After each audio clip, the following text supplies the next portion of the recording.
Perkembangan desain dan seni rupa Indonesia dari perspektif Islam.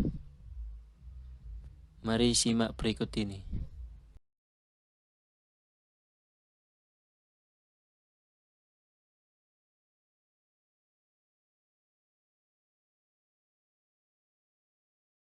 Seni rupa di periode Islam. Islam sebagai agama, seni dan budaya yang berkembang di Indonesia memberi nafas dan warna tersendiri terutama pada karya seni khususnya seni rupa yang dibedakan dengan hasil dari negara Islam lainnya. Dari pembentukan nilai-nilai yang bersumber. Yang pertama, adanya batu nisan. Seni rupa Indonesia Islam tidak lepas dari masuknya agama Islam ke Indonesia sekitar abad ke-7 Masehi oleh para pedagang dari India, Persia, dan Cina. Mereka menyebarkan ajaran Islam sekaligus memperkenalkan kebudayaannya masing-masing. Maka timbul alkulturasi kebudayaan seni rupa Islam juga dikembangkan oleh para empu di istana-istana kerajaan Islam sebagai media pengabdian kepada para penguasa. Ciri-ciri seni rupa Islam di Indonesia. Yang pertama, bersifat feodal, yaitu kesenian yang bersifat di istana sebagai media pengabdian kepada raja atau sultan. Kedua, bersumber dari kesenian pra-Islam, seni prasejarah, dan seni Hindu-Buddha. Yang ketiga, bentuk abstrak, dan yang keempat terdiri dari bagian-bagian atau gabungan dari bagian-bagian. Yang kelima, penuh dengan repetisi. Yang keenam, dinamis dan penuh dengan kerumitan. Ciri-ciri seni rupa Islam di Indonesia. Yang pertama, bersifat feodal, yaitu kesenian yang bersifat di istana sebagai media pengabdian kepada raja atau sultan. Kedua, bersumber dari kesenian pra-Islam, seni prasejarah, dan seni Hindu-Buddha. Yang ketiga, bentuk abstrak, dan yang keempat terdiri dari bagian-bagian atau gabungan dari bagian-bagian. Yang kelima, penuh dengan repetisi. Yang keenam, dinamis dan penuh dengan kerumitan. Ciri-ciri seni rupa Islam di Indonesia. Yang pertama, bersifat feodal, yaitu kesenian yang bersifat di istana sebagai media pengabdian kepada raja atau sultan. Kedua, bersumber dari kesenian pra-Islam, seni prasejarah, dan seni Hindu-Buddha. Yang ketiga, bentuk abstrak, dan yang keempat terdiri dari bagian-bagian atau gabungan dari bagian-bagian. Yang kelima, penuh dengan repetisi. Yang keenam, dinamis dan penuh dengan kerumitan. Ciri-ciri seni rupa Islam di Indonesia. Yang pertama, bersifat feodal, yaitu kesenian yang bersifat di istana sebagai media pengabdian kepada raja atau sultan. Kedua, bersumber dari kesenian pra-Islam, seni prasejarah, dan seni Hindu-Buddha. Yang ketiga, bentuk abstrak, dan yang keempat terdiri dari bagian-bagian atau gabungan dari bagian-bagian. Yang kelima, penuh dengan repetisi. Yang keenam, dinamis dan penuh dengan kerumitan. Ciri-ciri seni rupa Islam di Indonesia. Yang pertama, bersifat feodal, yaitu kesenian yang bersifat di istana sebagai media pengabdian kepada raja atau sultan.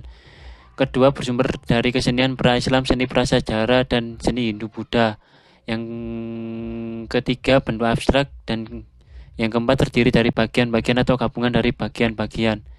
Yang kelima, penuh dengan repetisi. Yang keenam, dinamis dan penuh dengan kerumitan. Ciri-ciri seni rupa Islam di Indonesia. Yang pertama, bersifat feodal, yaitu kesenian yang bersifat di istana sebagai media pengabdian kepada raja atau sultan. Kedua, bersumber dari kesenian pra-Islam, seni prasejarah, dan seni Hindu-Buddha. Yang ketiga, bentuk abstrak, dan yang keempat terdiri dari bagian-bagian atau gabungan dari bagian-bagian. Yang kelima, penuh dengan repetisi. Yang keenam, dinamis dan penuh dengan kerumitan. Ciri-ciri seni rupa Islam di Indonesia. Yang pertama, bersifat feodal, yaitu kesenian yang bersifat di istana sebagai media pengabdian kepada raja atau sultan. Kedua, bersumber dari kesenian pra-Islam, seni prasejarah, dan seni Hindu. Arsitektur atau seni bangunan. Wujud alkulturasi dalam seni bangunan dapat terlihat pada bangunan masjid, makam, istana. Wujud alkulturasi dari masjid kuno ini di masjid itulah menurut sejarah para wali mengajarkan agama Islam. Selain bangunan masjid sebagai wujud akulturasi kebudayaan Islam, juga terlihat pada bangunan makam seperti bangunan Menara Kudus, Masjid Sunan Kudus yang dari Jawa Tengah. Arsitektur atau seni bangunan. Ciri-ciri dari wujud alkulturasi pada bangunan makam terlihat dari makam-makam kuno dibangun di atas bukit atau tempat-tempat yang keramat. Makamnya terbuat dari bangunan batu yang disebut dengan jirat atau kijing. Nisannya juga terbuat dari batu. Di atas jirat biasanya didirikan rumah tersendiri yang disebut dengan cungkup atau kubah dan dilengkapi dengan tembok atau gapura yang menghubungkan antara makam dengan makam atau kelompok-kelompok makam. Bentuk gapura tersebut ada yang berbentuk kori agung beratap dan berpintu dan ada yang bentuk candi bentar tidak beratap dan tidak berpintu. Ciri-ciri dari wujud alkulturasi pada bangunan makam terlihat dari makam-makam kuno dibangun di atas bukit atau tempat-tempat yang keramat. Makamnya terbuat dari bangunan batu yang disebut dengan jirat atau kijing. Nisannya juga terbuat dari batu. Di atas jirat biasanya didirikan rumah tersendiri yang disebut dengan cungkup atau kubah dan dilengkapi dengan tembok atau gapura yang menghubungkan antara makam dengan makam atau kelompok-kelompok makam. Bentuk gapura tersebut ada yang berbentuk kori agung beratap dan berpintu dan ada yang bentuk candi bentar tidak beratap dan tidak berpintu. Ciri-ciri dari wujud alkulturasi pada bangunan makam terlihat dari makam-makam kuno dibangun di atas bukit atau tempat-tempat yang keramat. Makamnya terbuat dari bangunan batu yang disebut dengan jirat atau kijing. Nisannya juga terbuat dari batu. Di atas jirat biasanya didirikan rumah tersendiri yang disebut dengan cungkup atau kubah dan dilengkapi dengan tembok atau gapura yang menghubungkan antara makam dengan makam atau kelompok-kelompok makam. Bentuk gapura tersebut ada yang berbentuk kori agung beratap dan berpintu dan ada yang bentuk candi bentar tidak beratap dan tidak berpintu. Ciri-ciri dari wujud alkulturasi pada bangunan makam terlihat dari makam-makam kuno dibangun di atas bukit atau tempat-tempat yang keramat. Makamnya terbuat dari bangunan batu yang disebut dengan jirat atau kijing. Nisannya juga terbuat dari batu. Di atas jirat biasanya didirikan rumah tersendiri yang disebut dengan cungkup atau kubah dan dilengkapi dengan tembok atau gapura yang menghubungkan antara makam dengan makam atau kelompok-kelompok makam. Bentuk gapura tersebut ada yang berbentuk kori agung beratap dan berpintu dan ada yang bentuk candi bentar tidak beratap dan tidak berpintu. Ciri-ciri dari wujud alkulturasi pada bangunan makam terlihat dari makam-makam kuno dibangun di atas bukit atau tempat-tempat yang keramat. Makamnya terbuat dari bangunan batu yang disebut dengan jirat atau kijing. Nisannya juga terbuat dari batu. Di atas jirat biasanya didirikan rumah tersendiri yang disebut dengan